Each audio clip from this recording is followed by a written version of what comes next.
Good afternoon students. आज हम class 7 का चैप्टर 3 हिमालय की बेटियां, जिसके लेखक हैं वैद्यनाथ मिश्र नागार्जुन, उनके बारे में पढ़ेंगे। ये एक निबंध है। इसमें हिमालय का मतलब क्या होता है? पर्वत।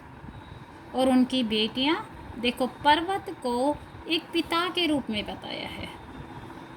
और उनकी बेटियां कौन है? नदी, उनके बारे में बताया। तो एक पिता अपनी बेटी के बारे में, यानी एक पर्वत नदियों के बारे में बता रहा है। इस पाठ में उनके बारे में जानकारी दे रहा है। तो पर्वत और नदियों को मनुष्य के रूप में बताया गया, यानी मानवीकरण किया गया है।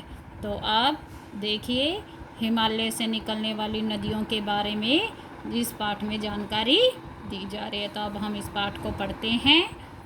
देखिए, अभी तक मैंने उन्हें दूर से देखा था। बड़ी गंभीर, शांत, अपने आप में खोई हुई लगती थी। संभ्रांत महिला की भांति वे प्रतीत होती थी। उनके प्रति मेरे दिल में आदर और श्रद्धा के भाव थे। माँ और दादी, मौसी और मामी की गोद की तरह उनकी धारा में डुबकियां लगाया करता था।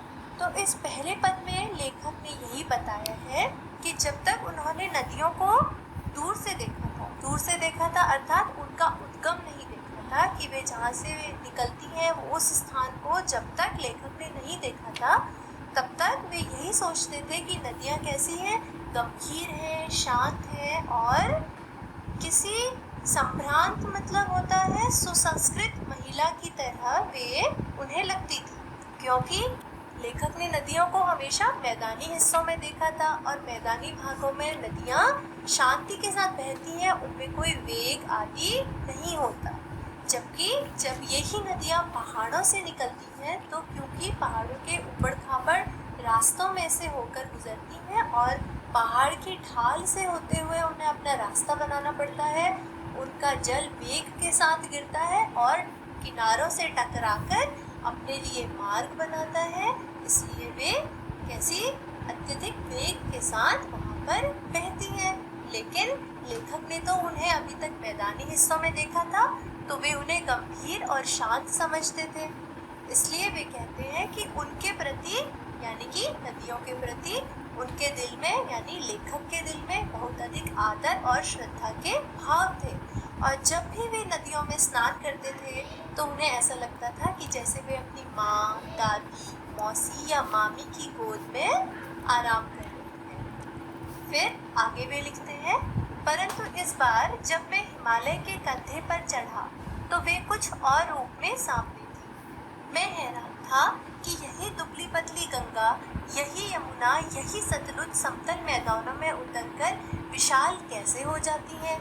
इनका उछलना, कूदना, खिलखिलाकर लगातार हंसते जाना, इनकी यह भावभंगी, इनका यह उल्लास कहाँ गायब हो जाता है मैदान में जाकर। किसी लड़की को जब मैं देखता हूँ, किसी कली पर जब मेरा ध्यान अटक जाता है, तब भी इतना कौतूहल और विस्मय नहीं होता जितना कि इन बेटियों की बाल लीला देखकर। आगे लेखक बताते हैं कि जब उन्हें हिमालय पर्वत घूमने का मौका मिला, यानी वे हिमालय की तरफ जब ऊंचे पहाड़ों की तरफ घूमने गए, तो उन्होंने क्या देखा?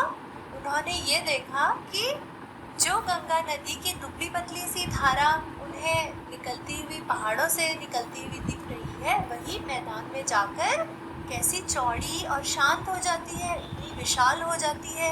ये कैसे होती है?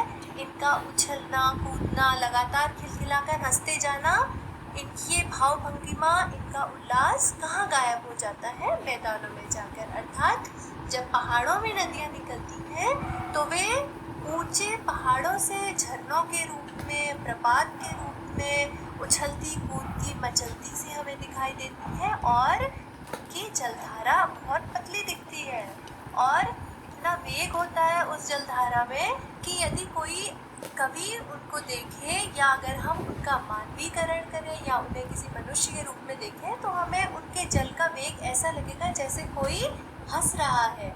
उस गिरते हुए जल में जो आवाज़ होती है वो ऐसा लगता है जैसे कोई हंस रहा है या फिर कोई चंचलता प्रदर्शित कर रहा है। लेखक आगे लिखते हैं कि जब वे किसी लड़की को देखते हैं या जब किसी सुंदर पुष्प की कली पे उनका ध्यान अटक जाता है, तभी भी उन्हें इतना कौतूहल नहीं होता जितना कि उन्हें इन बेटियों की बाल लीलाएं देखकर। बेटियां कौन है? ये नदियाँ। और बाल लीलाएं क्यों कहा गया है? क्योंकि ये हिमालय से निकल रही है।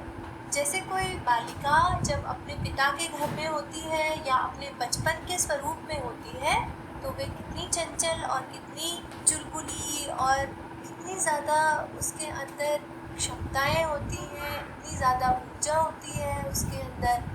लेकिन जैसे जैसे वो बड़ी होती जाती है, वो बाल्यावस्था से युवावस्था में पहुंचती है, तो धीरे धीरे उसकी बाल्यावस्था की चंचलता थोड़ी थोड़ी कम होती जाती है और उसमें गंभीरता आती जाती है।